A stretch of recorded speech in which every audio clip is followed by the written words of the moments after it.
12:23 midnight pa lang sa Dubai.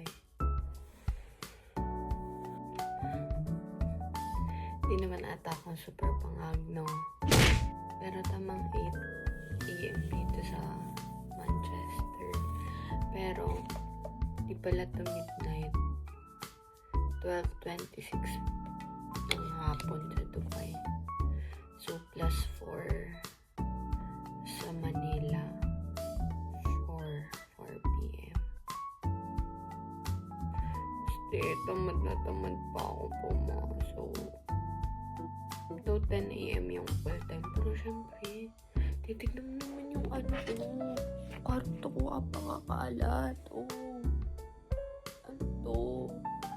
So, ayun, kailangan ko gumising ng umaga. Maaga pala. Para mag-ayos. Kasi, ewan ko, kakain pa ako, mag-aayos pa ako. Dami kong gagawin.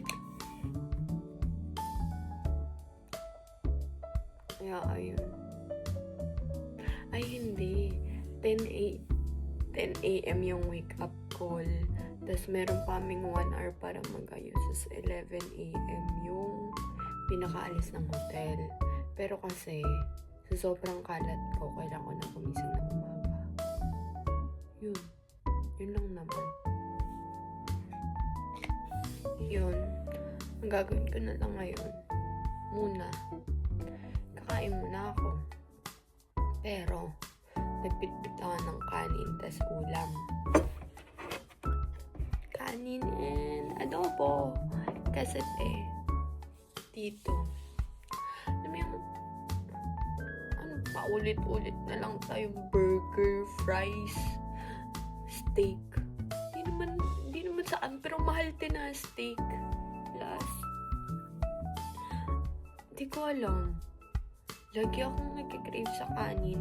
Siguro dahil Pinoy ako. Pero laging kanin yung gusto ko. Kaya ayun, naisip ko. Tapos nasabi din ng mga kaibigan ko, nagbibidbid daw sila ng pagkain. So sabi ko, sige, why not? Tara, kain na tayo.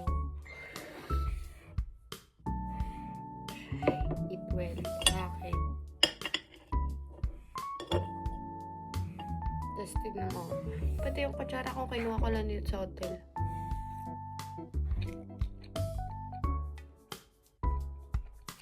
Ito sobrang bangag. Sobra. Di pa ang toothbrush. Pero kain ako.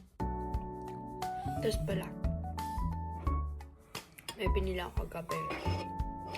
Nirecommend lang din to ng cabin ko. Tawag dito. Kombucha. Ano siya, te? Sabi dito, a sparkling cultured drink. Pero, para siyang beer, pero non-alcoholic. Kaya alam mo yun, parang kapag pagod na ka na sa flight, bawal kasi kami uminom ng beer. Pag pagod ka na sa flight, parang shit, sarap. Ganun. Plus sa Dubai, hindi ka basta-basta makakabili ng beer unless may lisensya ka. Kaya, kombucha. Meron daw nito sa Spinneys. Sometimes sa Deli products sa Carrefour. Okay daw to. So, kombucha. Bibili tayo ng kombucha. Alak na si ate girl. Kala mo naman lasinggera. Hindi naman ako lasinggera.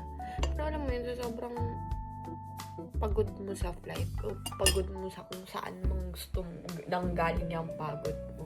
Gusto mo ng something na may maiinom na fizzy. Pero ayun, mas try kombucha. Yun lang.